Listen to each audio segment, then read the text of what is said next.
PWCC is a great way to sell your sports cards. If you're looking for a way to support the Cajun Cardboard YouTube channel, consider using the promo code Cajun, all caps, CAJUN, when you're selling your cards on the PWCC marketplace.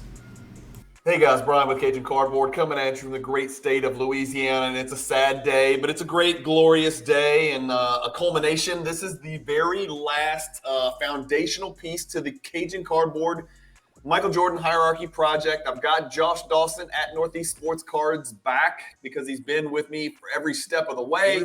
This is Tier 4, Part 8, which is 14 total pages of 27 cards each. Josh, I even wore a special shirt today from Twin Vision Cards that they sent me. And you got a Jordan shirt on, so it doesn't get any better. Yeah, I literally changed in the shirt for this last episode. So if anybody's interested in these, look up Twin Vision Cards on Instagram and message those guys. They were kind enough to send 2 shirts to me. They sent me a Platinum Portraits also, completely unprovoked. It just showed up, and they said, hey, I think you're going to like these. And I was like, well, hell, I'm going to wear them on my show, and they're going to like it. So cool. Tier 4, page 8, man. Let's get cranking. Yeah. There's some weird stuff here, Josh. And once again, this will be the second episode in a row. I didn't even put it together for me because I'm so far away from having any cards to really share. I'm literally like 6, maybe 7 out of these 27. So I don't have very much to share. Let's screen share and at least pull the cards up so people know the 27 we're going to talk about today. Josh, give me the rundown on yours. Out of the 27, how many? I think I have them all. All 27 of the most obscure page yet. This is going to be fascinating, and it's going to be all you. You're the star of the show. I'm a conduit. I'm providing the stage, and you're going to have to be the star of the show on this one because this is all new to me. Let's start in the top left corner, Josh. Before we do it, I do want to say we were talking earlier before we hit record.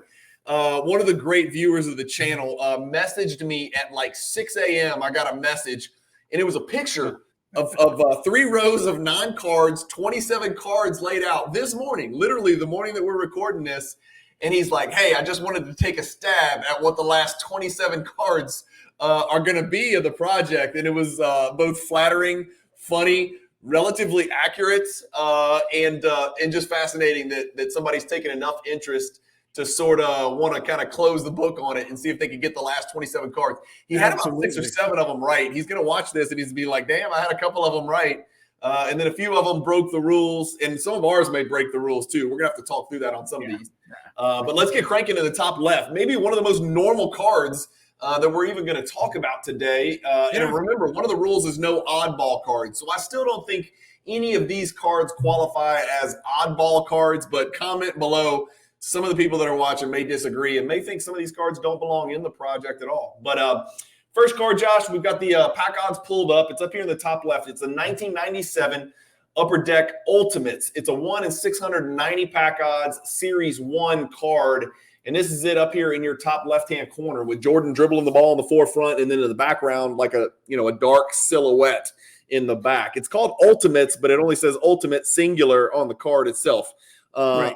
I'm anxious. I just picked this up in a PSA 10, honestly.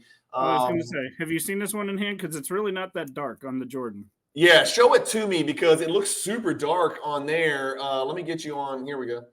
Yeah, no, it's not. He's in uniform. Yeah, it's in uniform. It's just the angle, right?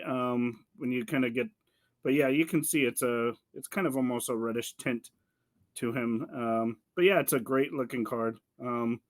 I think the action shots are one of the best in the black on the back. So he's kind of got all the uniforms going. He's kind of got the white and red on the front and then the black on the back. So I kind of like this. I like this card. It's not terribly, terribly difficult pack odds, but, tougher to get in those 10 grades. I like the bottom left, how the Upper Deck symbols in that red foil. It's good looking. It's good looking. The next card, I really thought I was going to win in an auction the other day, and I did not. In fact, I did not even really come close. It is the hang on, let me get you. It's the 1997 Upper Deck Grade 8, and this is a card that is serial numbered 800. So you're not going to see pack odds. Any cards that we have that are serial numbered, and yes, this is a card that's serial numbered to less than 1,000. That is in the high 300s, and it is in the last tier of the project. That's how many great Michael Jordan inserts and parallels there are that fall within the the kind of the purview of what we're doing here. But this is the card right here. Again, 2D image is not going to get it done. It's not going to get it cut.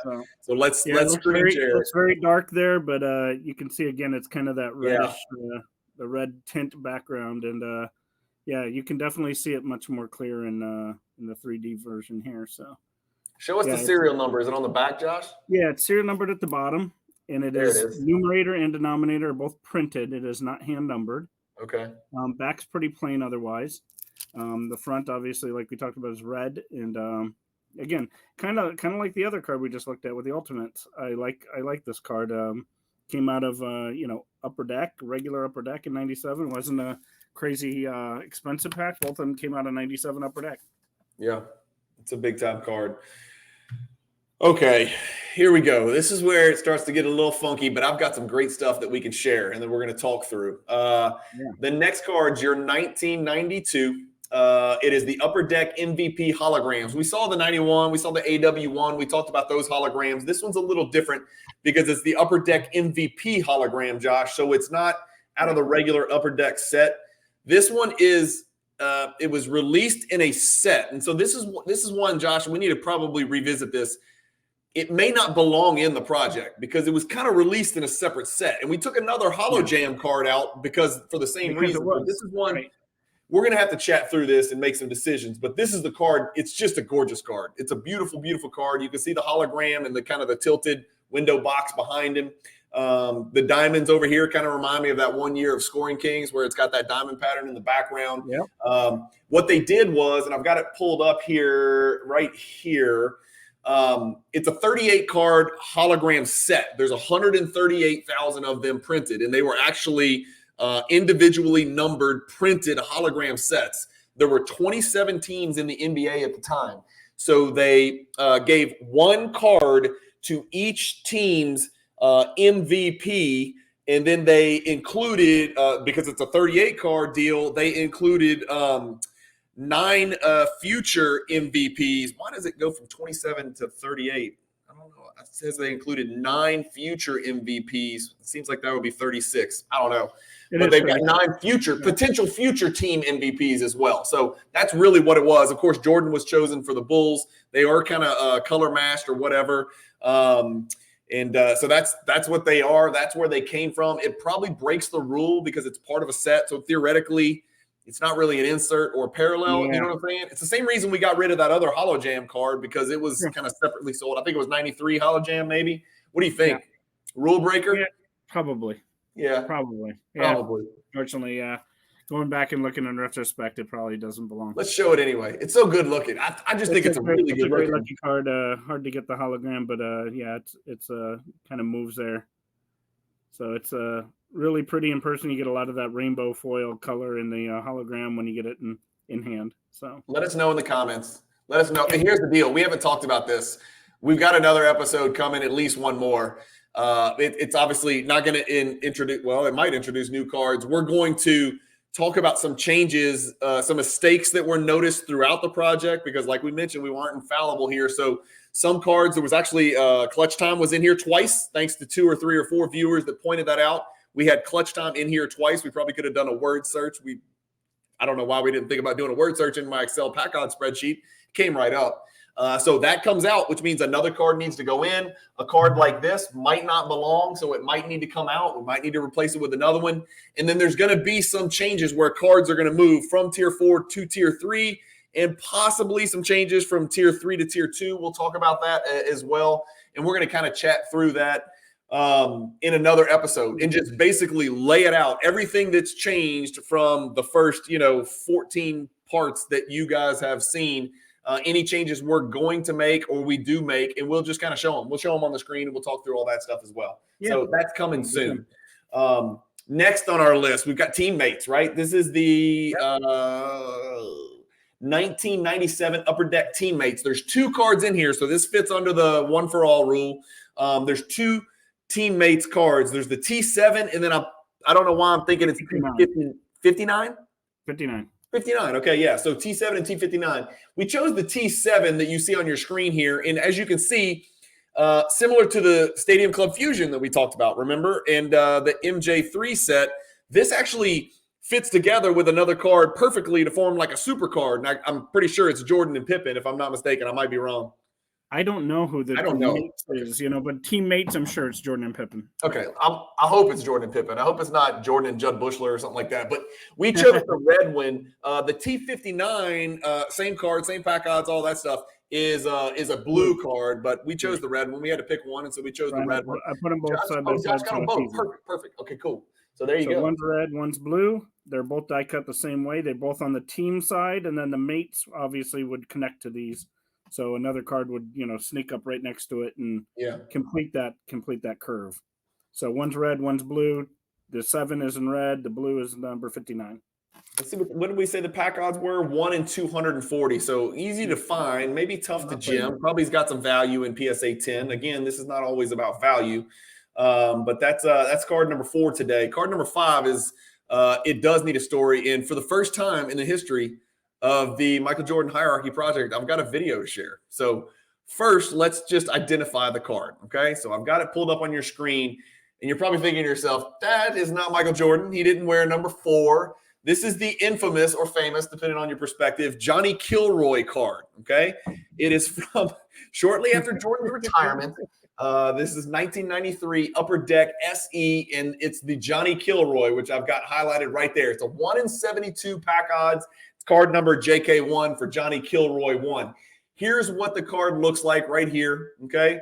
It is somebody dunking on a Charlotte Hornet. Who is it? I don't know. Is it Jordan? Maybe. He's wearing a 4. And this is where it came from. A lot of people, Josh, what is that? 1993 means you got to be at least 30 years old, and nobody was watching this when they were 1. So really, you got to almost certainly be in your 40s to remember this. But when Jordan retired, Nike couldn't let go, and so they wanted to make more commercials. And so there was a commercial that they made, and I've got it right here. I'm going to start the commercial midway through. Do you remember this commercial? I do, very well. I do too. So I'm starting midway through the commercial, but essentially it was, they asked a bunch of NBA players, hey, we've spotted some guys that look like Jordan. Did he fake his retirement? Was it a hoax or whatever? And so I hope the volume's loud enough. Let me make sure it's loud enough so people can hear it. Let me know if you can hear it.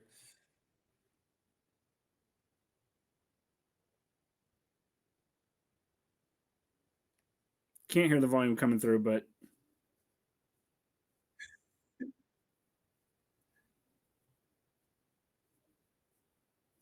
Steve Martin, by the way.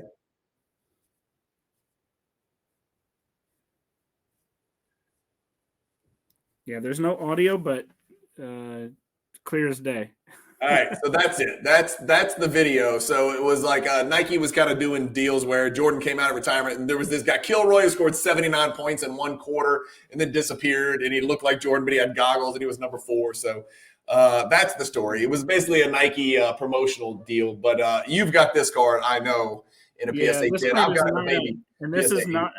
I do not consider this oddball because it was released in Upper Deck, regular packs. I like the foil on the side. It almost reminds me of like this Johnny Kilroy right over here. Hard to find, hard to get it, but it's almost like glittery. So it reminds me of almost like a Super Rave type of font to it. But yeah, this is. I mean, you see him in the goggles. It's better on the back. Actually, you can see him a little bit there. Oh gosh. So here's the deal. Does the card say Michael Jordan anywhere on it? I don't believe it does. Does the slab or the labels? This is good. Label on it. People are going to have a field day with this one, Josh. Yeah, it does say, although Michael Jordan announced his retirement in October 6, 93, sources have revealed this rookie sensation who recently signed with the Bulls. Yeah, so it technically says it there, but no, it's other than the flip, it doesn't really say Michael Jordan. So that's funny, man. We know it is. We know it is for sure, and that is a Michael Jordan card. Johnny Kilroy. If you say I need to get the Johnny Kilroy, people who've been doing this for a while know exactly what you're talking about. People who are watching this for the first time are probably pretty intrigued by it and say, that's oddball. I don't care what Josh says, but it's like if I tell you you're going to go get a grandmama card. Do you know what grandmama is? Right? That's exactly right. That's exactly right. This one's staying. This one's staying for sure. Next is another card that is very unique, and I got lucky enough to pick one up at the National in a pretty good grade.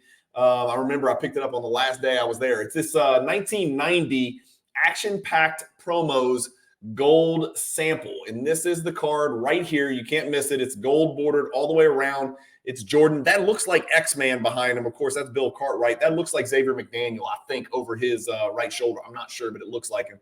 I can't really tell. But this one's interesting too. So let me just share some stuff here, and then I'm going to let you show the card. I've got it pulled up. It was more than just basketball players in this Action Pack promo release, okay? All the cards on the back were marked samples. So I've got the Jordan pulled up here. Well, let's not show that Jordan quite yet. I've got – nope, that's not what I meant to hit. I've got all right, now I screwed it up. Here we go. I'm going back. Sorry. All right. So this is what the back's always going to look like. You'll see right here where it says sample across there, okay? And that's what the card looks like right here. And that might not be Xavier McDaniel. I'm not sure. The weird thing about this is it was just Ewing, Magic, and Jordan. Ewing had two variations, or a base and a variation. Magic only had one card, and then Jordan had a gold and then a silver variation. And I don't know how much you know about this silver thing. It's almost like a myth, and let me show you why. Number one, it exists because there's a picture of it, okay? So I don't know if it was a mistake where they meant to put the gold coloring on it and they missed or something, or maybe it came off the end of the assembly line. But here's why I think there's more to the story, because if you look at the PSA pop reports, Josh, you'll see here's the gold, which is rare as hell to begin with, right? 116 ever graded by PSA, 12 PSA 10s. 44 is probably the high grade that most people are going to be able to chase and look for. Look at the silver. It's been graded once ever, and it's a PSA 5. Yep. It could have been a 1 of 1. Honestly, it could have been. I've never seen one. It could have been something that just came from the factory. Could have been a mistake. Could have been. Yeah. Could it have been a consumer who bought it and somehow through science or oxidation or something I don't understand, the gold came off? I don't know, man. It's almost like the Special Forces foil crap that we were talking about that everybody's got an opinion on. This is a little more unique and probably a little bit more off the radar, but I just thought that was interesting. Show it to us, Josh. You've got one in hand. It's very embossed. You got Jordan, one of the 10s. You can see Jordan kind of sticking out all embossed on the front. Yeah. What I think is interesting about this card is on the flip side here, there's a line going across right here, and it actually looks like it opens up. So it's not just a print line. Yeah. It looks like a separation where you can peel that somehow. And I've never seen it raw to do that. But that is definitely a seam in the card. So I don't know why that seam's there. It's very interesting. Well, I am stupid, and let me tell you why. Anybody knows, that'd be very interesting to know. Let me tell you why I'm stupid, because I bought one at the National. And then I picked up another one because I saw how low pop, and it was SGC graded.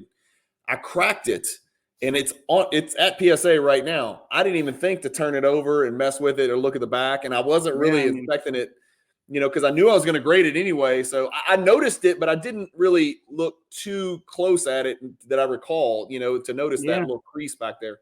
And it's a separation in the card, like quite literally a separation. So it definitely is. Yeah, I'm curious. Yeah. I'm curious what it's for or why it's there. So I do not have the background on that.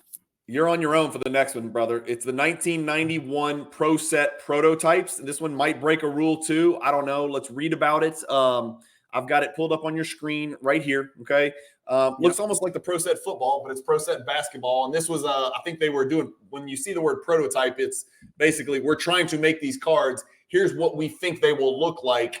And then you get approved, you don't get approved. It goes through to production or it doesn't. These obviously never went into production. Well, the prototypes did, but the actual set was never produced as far as I know. I do have it pulled up on Beckett here, Josh. So I'm going to read real quick. These standardized cards, these standard size cards were samples produced by ProSet with the hopes of obtaining an NBA license. The fronts feature full bleed action photos with the player's name and team name printed in 2 color-coded bars that overlay the bottom of the picture, et cetera, et cetera. And the complete set is Tom Chambers, Patrick Ewing, Magic Johnson, Michael Jordan, and Karl Malone. So 5 pretty good players right there. But that's what the Jordan looks like. You have this one? I know you have it. I do. I have it on 9. It's really rare. It is hard to find. Obviously hard to grade with all the dark border. You can tell it's a sample because, look, there's no photo of the player. It says Michael Jeffrey Jordan. There's no team logo up here. There's no photo of the player. It's number 000. And Brian, I have this from forever and ever ago. This was an article called Rare Air, the hardest Michael Jordan cards ever to find. Okay. And funny enough, in this little article I've saved for 10 plus years, it's number 3. Yes. And I recognize the Tahoe in there. Yep, the Lake Tahoe. This is a baseball autograph. You got the Credentials 9, the hologram with the McDice background we talked about. The Hollow View with the McDice, and then the Credentials. Yeah, so these are the toughest cards to find. And look, number 3.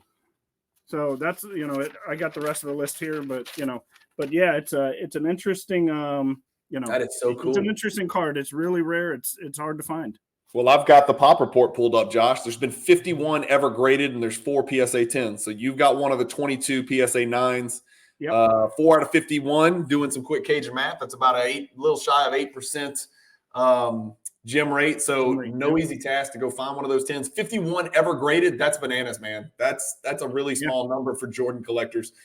51 is not enough to go around, especially not after this video comes out. Next, we've got a card that you had to point out to me, Josh.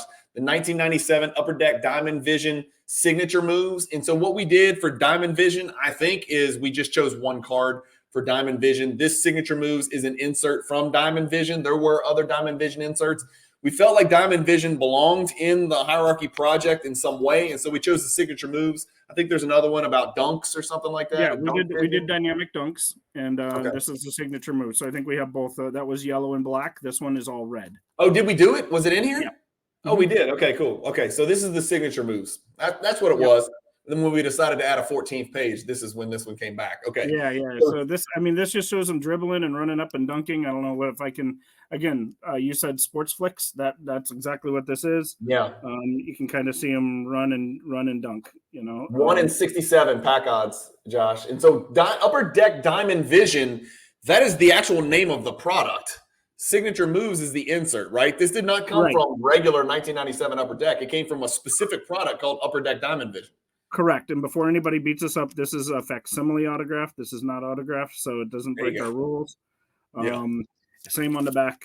It's got the facsimile autograph, which is kind of cool on the back. So, so those are the 2 sports flicks type of cards. Very neat cards. I did bad math. Let me go 7. back. Don't mind a 7, right? I mean, it doesn't matter. I want to make. I made a mistake here. It's not 1 in 67. It's actually 1 in 87. It's 29. It's 1 in 29 pack odds, Josh. I've got it pulled up right here. It's 1 in 20. Sorry, it's a 29 card set at a rate of 1 in every 3 packs. And so 3 times 29 is actually 87, even in Louisiana. So that is what the pack odds are for that card.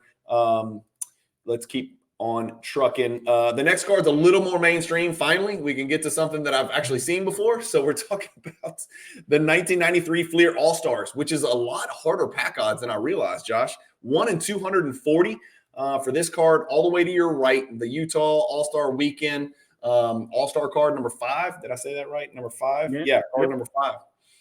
Ryan, this is my favorite 93. You got center stage, you got scoring kings, you got the team leaders from 92. All those early inserts. This is my favorite one.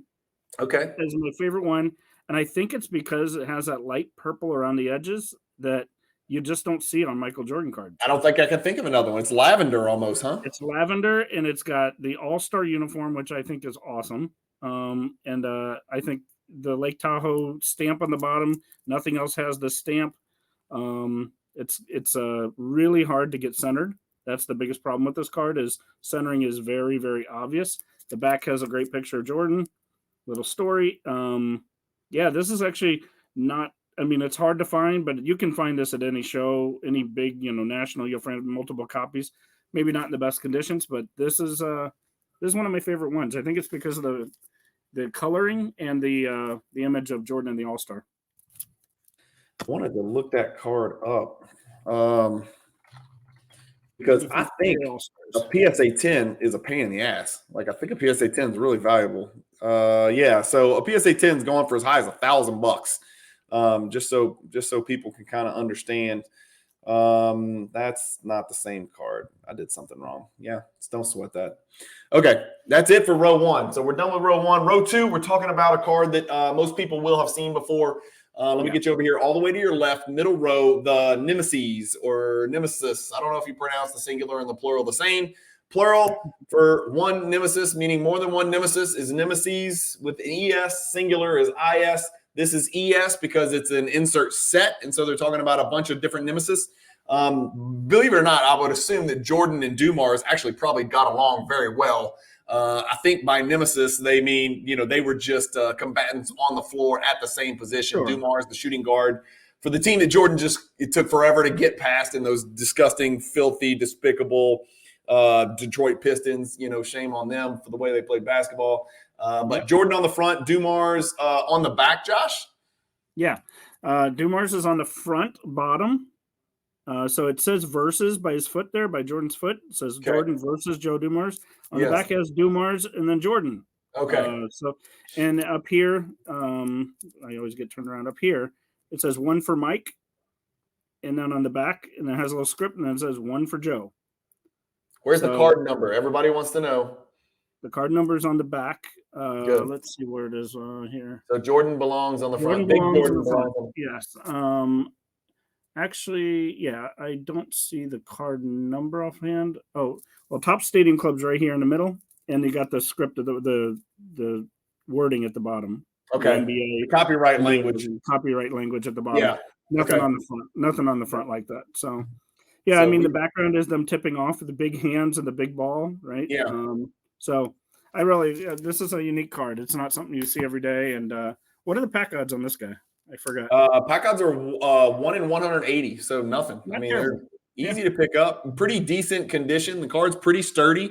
Grade's okay, Yeah. Card number 10 in the set. N10 in the set. 1 in 180 pack odds. Next is the 1990 Fleer All-Stars. Okay, so we're going way back. That's 1 in 60 wax packs, or 1 in 12 rack packs. And this is the card we're talking about right here, Josh. Everybody has seen this card. Centering is a doozy on this card. We don't need to spend too much time on this card. We're all familiar with this card. But you can always tell whether the card's centered by how much room is between the rim on either side of the edge border, or if you look at the stars down here at the bottom. Top to bottom centering is tougher to tell. Left to right centering is a no-brainer. You can't miss it. And most of the times it's a miss because those were horrifically centered. Real tough card to find in a PSA 10. Yep, love that card. Yeah. Next to it's a card that people are going to be screaming at the screen. No, that's a base card. It's a base card. It's not. It's a silver spotlight.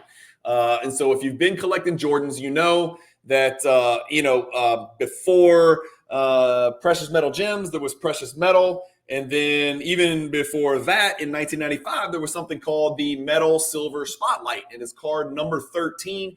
It's a 1 in 118 because I think there was 1 in every pack, and I think there was 118 in Series 1. Is that right? Yep, that is correct. I think that's right. So there's a silver spotlight in every pack, and what makes it silver spotlight, and I don't know if you have the base to show, but it's silver, where the other one is more almost bronze or kind of goldish bronze. Yeah, I did pull it out, Brian, just because I had a feeling we were going to get into that. So good. No, the way to tell is not only silver versus bronze, which is quite obvious, but the ball at the bottom. The ball on the bronze, the base, is silver ball.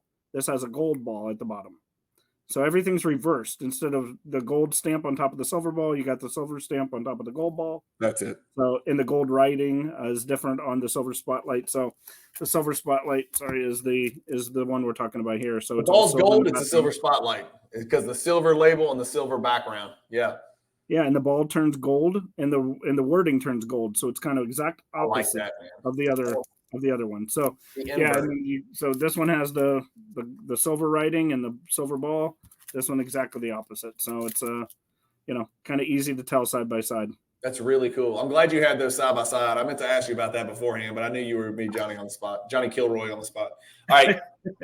Next, still in row 2, we're moving on. The 1996 Finest Refractor number 50. This is way down here. Is this the refractor? Yeah, this is the refractor number 50. It's 1 in 1,212 pack odds. Oof, this one's deep down. Share your screen of the card. This is deep down, Josh. This is that Sterling. This is deep down in the list. This might need to Well, I don't know if it gets to tier 3, but I just feel weird burying a finest refractor deep down here. I think what I did is I did all the refractors, and then I just made I made a mistake, and I forgot about number 50. Well, there's also, I mean, although this does not have an atomic variation, there are silvers and golds versus this is what people consider the bronze. It is not bronze. It's just base refractor. Yeah. But people call it the bronze refractor. It is the base one. And honestly, it's one of my favorites. Even though it's base, I like the S in the background. And I like this card. And it's a beautiful, beautiful one, in hand. You get that rainbow. No coating. Thank you for that. Jeez. Look how good that card looks with no coating, man. In a PSA 10, centering is an issue with this one. We know that. Any card with 4 borders, centering is almost always going to be a problem. Any card from the 90s, I should say, with 4 borders, centering is going to be an issue. They just didn't have the technology to cut it well every time. And as you can see, Panini doesn't exactly have the perfect technology either figured out. Awesome. Next, Stadium Club Spike says, you told me to include this, and I was like, man, that's a chintzy little card. I want to put that card in here. And then I looked at the pack odds. The pack odds are no joke, man. They're 1 in 240 Series 2 hobby or 1 in 120 Series 2 retail. So a lot harder pack odds, Josh, than I thought. Is there more than one Spike says? No, not for Jordan. There's just one set from 95 Stadium. But what I think is interesting is what you just pointed out, that it's correct, and it's much easier to get this card in retail than it is hobby. In fact, twice as easy. So that's usually weird. It's exactly the opposite, right? Yeah. It's always harder to pull a card from retail, but this card was easier to pull in the retail packs. And in the hobby I don't know why, but it was, and have you seen this in person? Do you have this one? I have it. Yeah, I think I have it at PSA 8 or something small like that. I like the bottom, the wording. It's a kind of cracked ice finish. For sure. It's got that cracked ice finish to the name. And then, of course, it just says Spike Says at the bottom there with Spike Lee. That's what we're talking about when it says Spike Says. And then big Spike Lee on the back there. Spike Lee and Jordan intricately interwoven throughout eternity. Yeah, and I was going to say, if you don't know Spike Lee goes to every Knicks game, I don't know where you've been. Yeah. SPX Hardcourt Hollow View, card number HH1 from 1997, 1 in 1,080 pack odds. Here's the card right here. I really like this card. I recently picked this card up in a PSA 10. It might have been a BGS 9.5. I don't know. But really, really good looking card. I think this is one of the better looking SPX cards. The Hollow View from 1997, HH1. Show this one on the screen because you're going to be able to show stuff a 2D image. Die cut top and bottom. That's the most important thing. The X is not cut out, even though it kind of looks like it in certain lights. It is not cut out of the card. Has the hologram at the bottom with Jordan there. A little hard to see. Maybe that's better. A little tilt there. We can see it. Yeah, no, there's stuff going on everywhere on this card, Josh. Different textures of red, different colors of red. The X is a different angled, kind of foil where that's why it looks like it's cut out of the card, but it's not. Right. If it was, it would really be cool. Yeah. So the hologram of Jordan, which kind of goes up into the X, which is kind of neat. Die cut, like I said, top and bottom, has all the silver lines going through it, and then the back all dark. Nothing really crazy on the back. Just again, darker makes it harder to grade. So, finally, SPX took it easy on us with no, super sharp points and multiple jagged corners and edges. Like every other SPX card is just, dangerous to touch. You get a paper cut, and this one is actually a little bit rounded off. Thank God. Yeah, and it looks like it's SPX is the lines there. That's a huge X in the silver lines. I don't know what else it is, but yeah, that's a lot going on, man. Yeah, Star Attractions is next, Josh. I don't know anything about this card. It's this gold-looking card right here. It's almost got that larger-than-life-looking gold, foil behind it. This is a collector's choice Star Attraction gold 1 in 200 Series 1. You're going to have to help me. What does SM stand for? I should know this. I'm the one who abbreviated it. I know. Snail mail. I don't know. Why am I going to ask the viewers to tell me what I abbreviated to be SM? And the reason I abbreviated is because we got to fit this on a poster at some point. Well, we got to fit it on the screen for Excel. We can look that up pretty quick, but we're going to figure out what SM stands for. Yeah. So the main thing about this card is there's a silver version that is much more common. Okay. And the silver version start talking. I'm going to figure this out. Yeah. So the silver version is much more common. This is the gold version, and this is much harder. There's the card. Die cut top, bottom, corners. It's got sharp corners on the edges, rounded, multiple levels of die cutting here, and it's got a foil finish to it, so almost metallic like. I'm gonna give you one more chance. Do you know what SM stands for? I just figured it out. No, we don't know what it means. We just know what it stands for. Specially marked.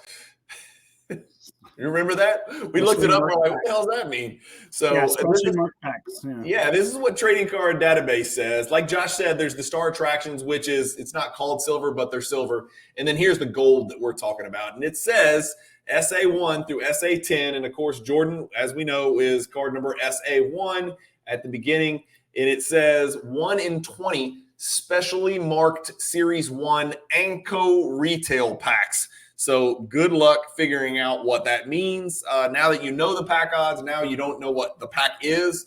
But that's the answer to the SM trivia. Star Attraction Gold, 1997, 1 in 200. Yeah. Especially marked. My really quick funny story with this is when I picked it up, it was like $700, Brian, and the guy would not take $700. He wanted more. He said, "Screw it, I'm going to throw it on eBay." I ended up bidding on eBay and won it for $5. Oh.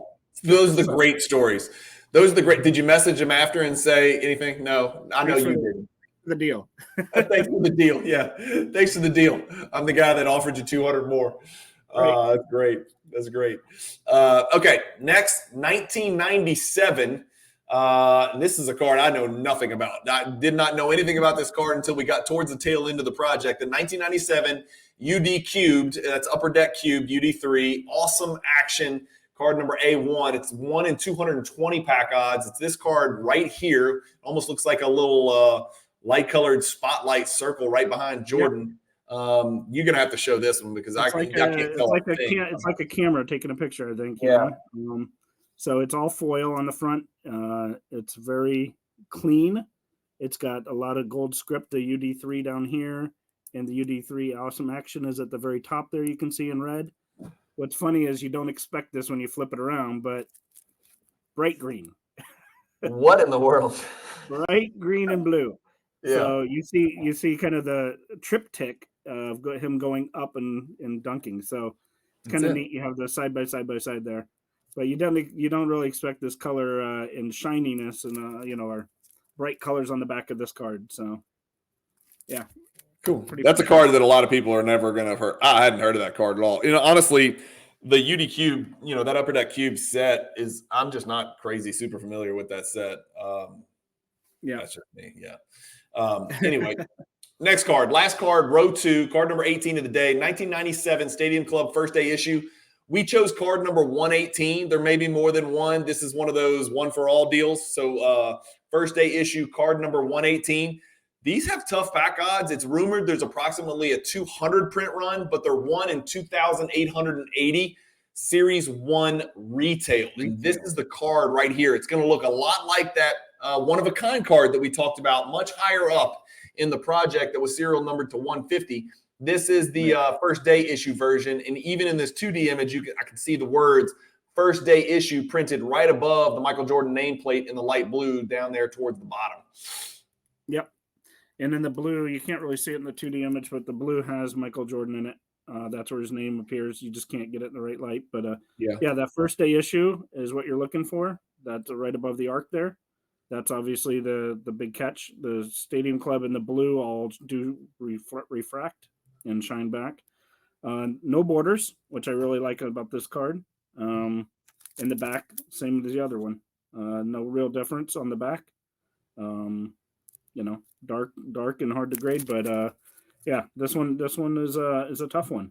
It's a tough one, Josh. That's a low print run. So you're talking about with those Stadium Club cards, you got the base, which is printed to 1 billion. You've got your members only. You've got your first day issue. You got your one of a kind in that particular card. And I've got it pulled up here on Card Ladder. A PSA 10 is going to run you. I've got it based on date sold. Haven't seen a PSA 10 sell since 2019, Josh, and it sold for $715. The boys and Christina at Card Ladder estimate an $8,000 card today. I'll probably disagree with that. I don't think it would hit 8,000. But it's not going to be anything less than a 4-figure card. That much I can promise you. If we go look at the chart, look at this, Josh. I could see a 25 to $3,000 in that range. It's a pot 10, Josh. This is it. First day issue. There's only been 116 graded, which kind of falls right in line with that estimate of 200 out there. I'm sure BGS has graded a few. But 10 PSA 10. Beckett's graded 60. PSA's graded 56. That's 116 total by my count. 15 gems in the world. It's unquestionably a 4-figure card. How much exactly, we don't really know. But big card, big card in PSA 10. 3,000 probably nowadays. Yeah. I think you're probably right. I think probably 2, 3, 4 grand, something like that. I don't think it's going to get to 8, but I think it's a big number. Yeah. I'm going to let you talk about these two in the bottom left, Josh. Okay, so I've got them pulled up. I'll just read them out. It's the 1996 Upper Deck Predictors. It's a 1-for-all deal. So this is Predictors 1, card number P3. It's a 1 in 460 pack odds. And then right next to it, you've got the Upper Deck Predictors TV sell card right here. Okay, so Predictors here, TV sell here.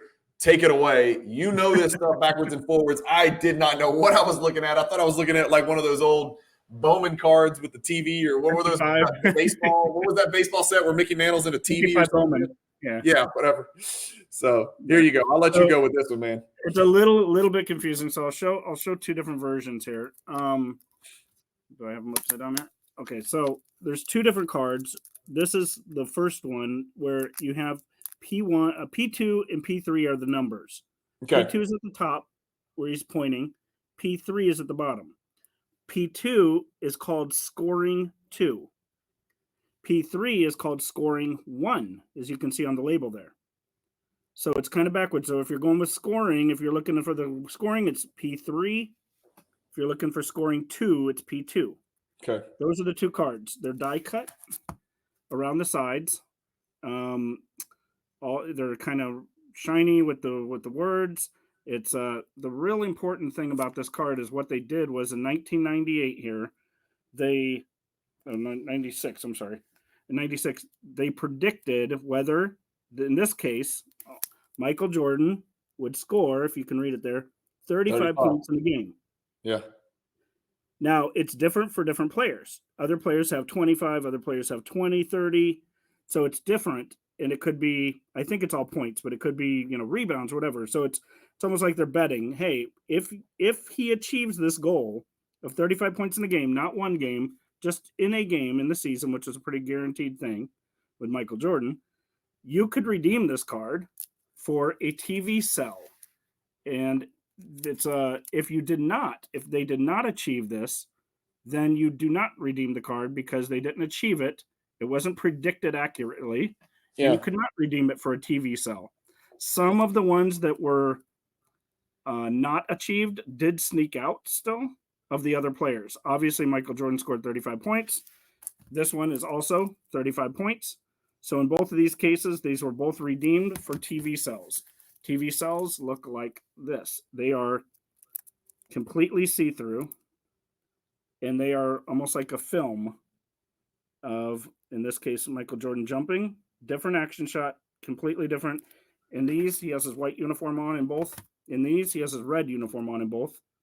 Again, die cut. This is called, it says TV sell on the right there, if you can see it. Yeah. And on the other side, it says prediction. So the prediction came through. This is a TV card that you can see through it. The other one is like this. And it's jumping again in red, die cut. And these are the TV sells that you could redeem. Maybe it's easier to go. It's really cool, Josh. That's a perfect. First of all, it's a ridiculously fantastic explanation, but that's really cool. And you can tell the difference in just knowing red and white jerseys now, and then you got the translucency or the transparency of the cards. Yeah. This is my frustration with the flips, by the way. I know where we're going with this. But the idea is, again, these are called TV2 and TV3. So not to be confused with the P2 and P3. Predictor 1 and Predictor 2 and Predictor 3. And then you get the TV1, TV2, and they're both just called TV cell. So there's no like scoring or anything like that. So hopefully that all made sense. Okay. Well, we're going to another card that's unique. I don't know if you know this, but the second largest national demographic that watches the Cajun Cardboard channel is from Australia. So shout out to all the folks that collect cards in Australia. You and I know there's tons of huge Jordan collectors specifically in Australia, but not just Jordan, basketball card collectors generally. This card's going to be near and dear to their heart when we explain it. This is the 1995 Topps World Class insert. It's 1 in 180 Series 2 international packs. Here's the card we're talking about. Jordan in the red with his hands on his hips. It says World Class. It's by Topps. It's got a white border all the way around, planet Earth behind him. I've got this one pulled up because it's just a really cool story. So this is a 10-card set. And one inserted every 18 packs. So that makes it 10 times 18 is 180 pack odds. These packs were intended only for Australia and New Zealand. And so that's why they're called international packs. But somehow the packs made their way back to the United States. And then obviously, with world commerce, the cards themselves certainly have also made their way back to the United States because you're sitting on one. But that's the story of these cards. Really cool looking card I wasn't super familiar with. The fact that it was released and intended specifically for the basketball fans in Australia and New Zealand, I think is really cool. I think that gives this card a really cool story. Not very many PSA 10s out there, despite the pack odds being really manageable. You've got this one in hand. Show us what you got, Josh. Yeah, it's not that exciting of a card. I like the fact that the gold script on his name and saves it. It saves it. The gold script saves it.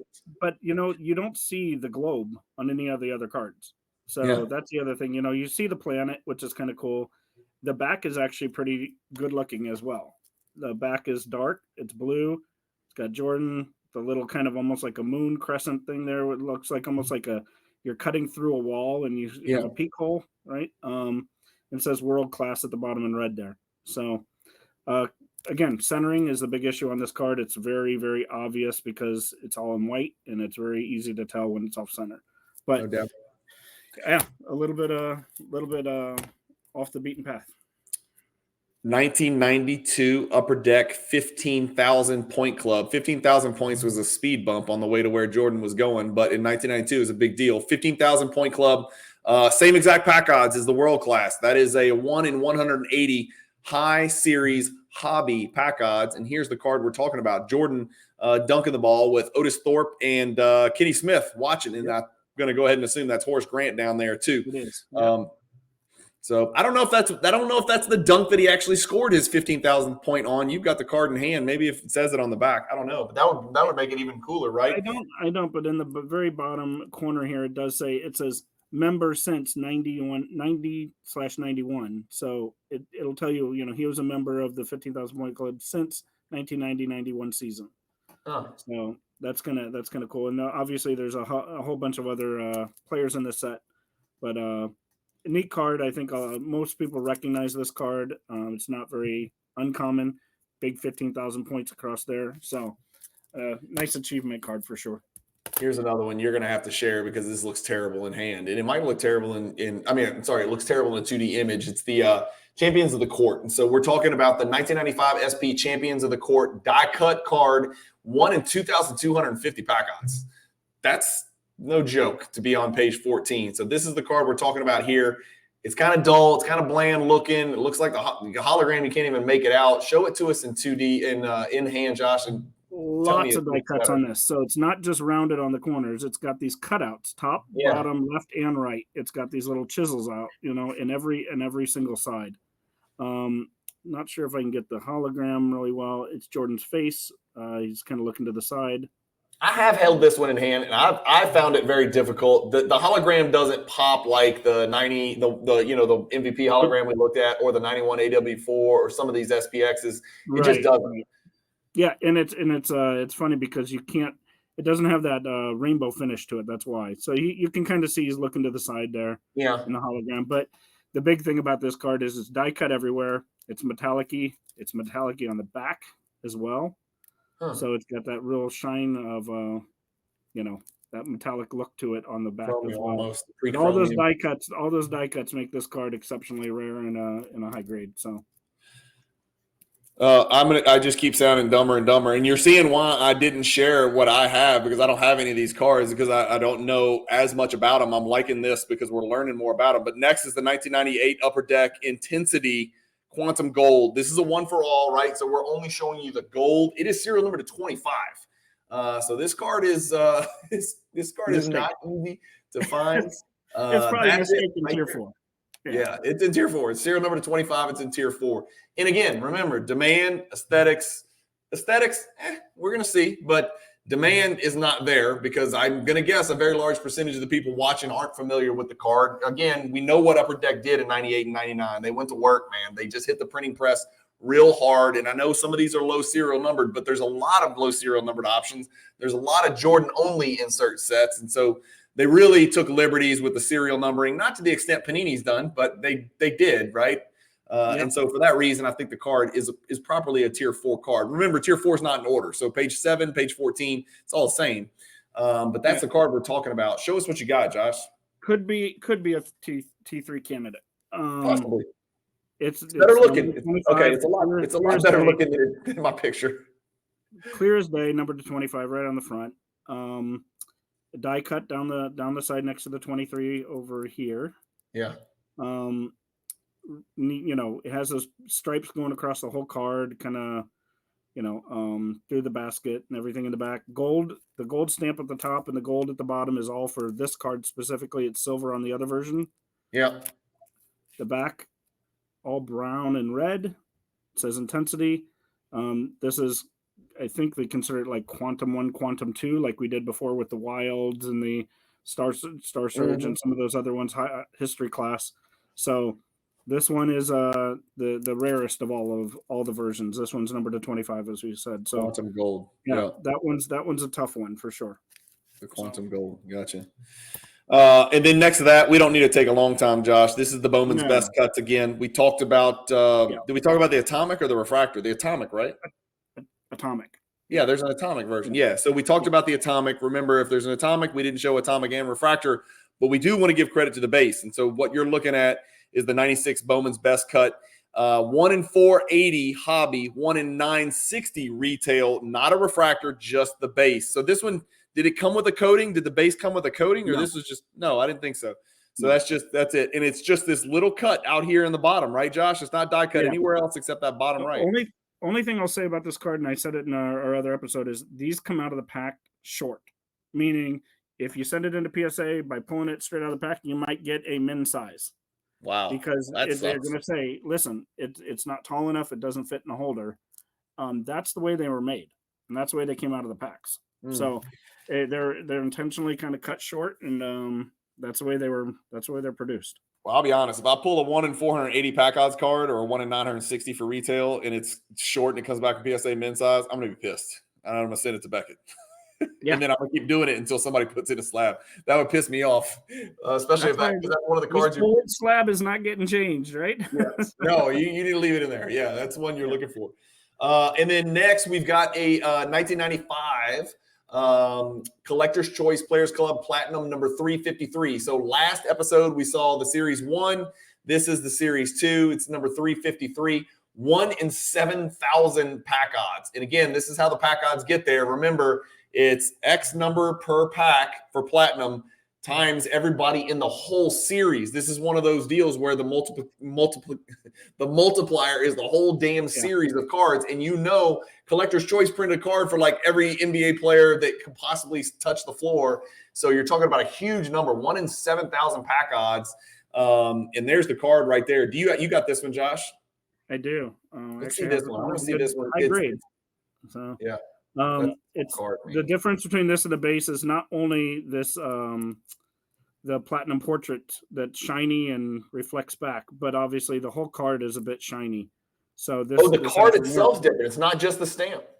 Yeah, the whole card is kind of more shiny than the base version. This is not a paper stock. This is more of a metallic look to it. Okay. Like his jersey is almost like silver in hand. meaning yeah. So it's a very much a more of a metallic looking card, and then of course, like you said, the down here the platinum emblem. It says platinum right underneath it. You can see kind of how it shines back at you. So, yep, that's a big one. That one's hard to get. The back's kind of funny color. 7,000 pack odds, Josh. 7,000. Yeah, I don't know how many 10s there are out there, but happy to have that one. Because I don't have all the other platinum medallions. Yeah, and there's more. We talked about that, and that's part of the reason why a 7,000 pack odds card is in tier 4 is because there's like 5 or 6 or 7 or 8 options to get, right, between series 1 and series 2. So there's like 7 or 8 Jordan, potential. So you can divide that number if you're looking for any Jordan. Next and last is card number 27 for today's video is the 1996 Upper Deck Fast Break Connections. It's a 1 in 240 series 1 pack odds. And what just happened? I just lost my screen share for some reason. Boom, there it is. Okay, now we're back. Here it is, bottom right. As you can see, I love it because it's got the pinstripes in his uniform's pinstripe. Josh, it's got gold foil in all 4 corners. And I say corners where the corners would be, but each of the corners is die cut concave. So I don't remember seeing any card ever for Jordan shaped like this. This card's really unique and really different, I think. Yep. I like it a lot. This one's definitely different than than all the others. I don't know what it says in the back. I was just trying to look and see what it's spelling out because I can see an R there, but I can't make out what the other letters are. And it could be that, the other cards connect to this somehow because that red stripe might connect to other cards. I'm curious if it does. Actually, it might be fast break. If it's BR, I can't tell. Maybe. Yeah, it looks like a B and an R. So okay. Yeah, it could spell out fast break if you put the whole set together. Now I might be crazy. I might be crazy. I swear, I thought I saw one of our mutual friends, the great Stanley, had some kind of Asian version of this card where it's all in Chinese or something like that. That's a different card. That's a different version of the. Does it look like this though? No, it's all gold. Okay. I have that one too. Completely different card. Okay. Completely different card, right? And okay, that didn't come out of regular Upper Deck. Scratch. I'm not going to edit this because I have not edited one single video yet. We have not misspoke once. We've said things wrong. We've misspoke, but I'm not said anything I had to edit, and I'm not going to edit that. But scratch that, please. Everybody who heard me say that, there's no Asian version of the fast break connections. Right. The bottom I like on this one, Brian, just the kind of almost like a football shape, right? Yeah. And it's but this card is a lot of fun. The other one you're talking about looks a lot like the back of this. So by the way, yeah, it's but yeah, and you look, it says NEC for a connection.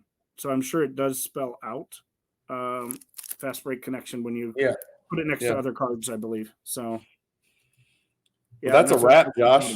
Good Lord. It's a marathon, not a sprint. One of my favorite quotes. I say it to my kids all the time when they get impatient.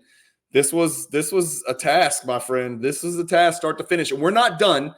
I do want to remind everybody, we've got to tie it all together. We got to put a bow on it. We're not finished.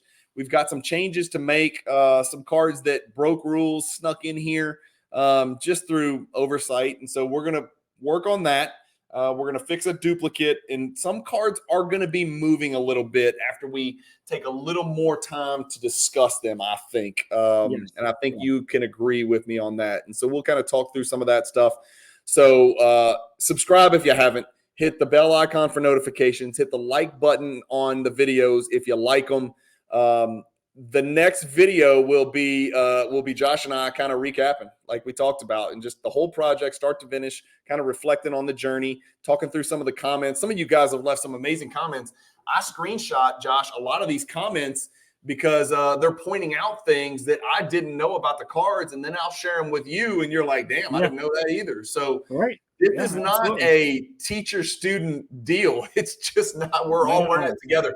The material, Josh, is so overwhelming that you can't master all of it. And this is just one player in just one decade, and we've eliminated autographs and Carolinas and patches. And think about that, Josh. And it's still, I'm learning something new every single day about Jordan cards from the 90s.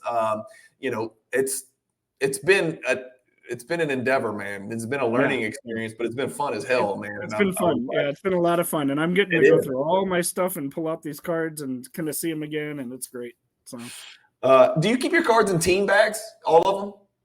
Yeah, every card has like a bag on it. Yeah, unfortunately, I did that for 6,000 slabs. It took forever. So I know. I did too. I was just making sure. Yeah, all the stuff that I keep in hand, I keep it in team bag. I can't stand. I like to stack the slabs, but at the same time, I don't like to scratch the slabs, and so it's like that's a problem. Yeah, it's a pick or choose kind of deal. Anything? What stands out to you, Josh? Which card on this page?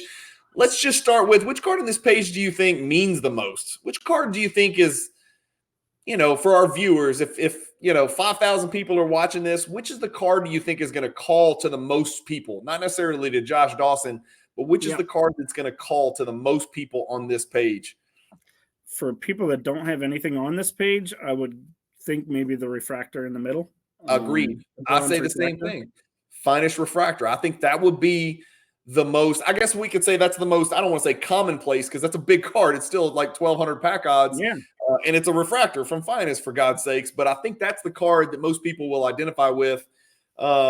Silver Spotlight is a cool card because it's a parallel. It's an attainable card. It's an achievable card. With deep pockets, I would say the Intensity Gold.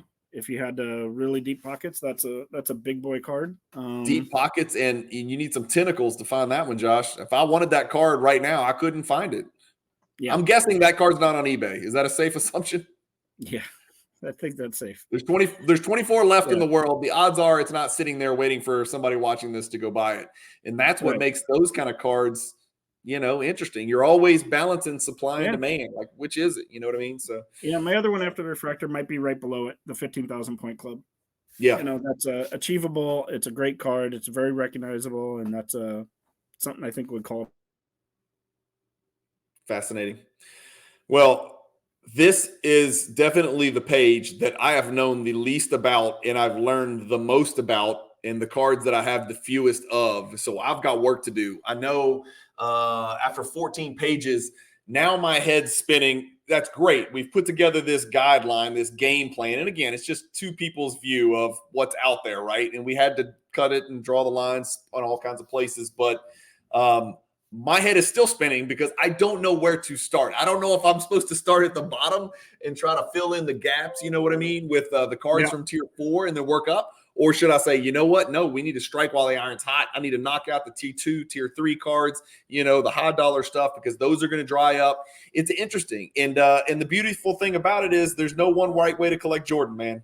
You can buy them raw. You can buy PSA 8s. You can buy SGC. You can buy BGS 9.5s. You can do whatever the hell you want.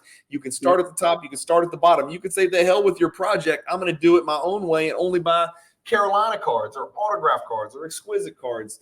Some people are going to watch this and want the refractor. Some people are going to say, I want the Johnny Kilroy.